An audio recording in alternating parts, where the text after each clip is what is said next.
Let me give you a brief demo of my Rise to the Challenge hockey template.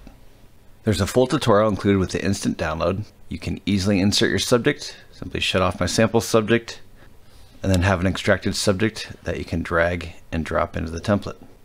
Then simply just place them where you think looks good. For example, something like this. I can make them a little bit larger and let them just overlap those text a little bit. Now that looks great. And now obviously all the colors and text are easily editable.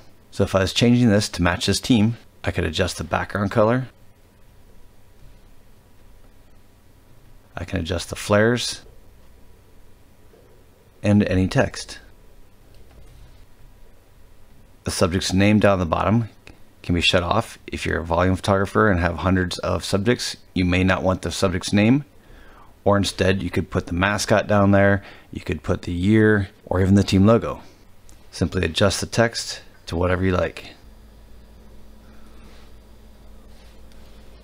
In the full tutorial, we'll go more in depth on how to change this and adjust anything you need. And this makes great prints for parents and can also print very large banners. Hope you love it.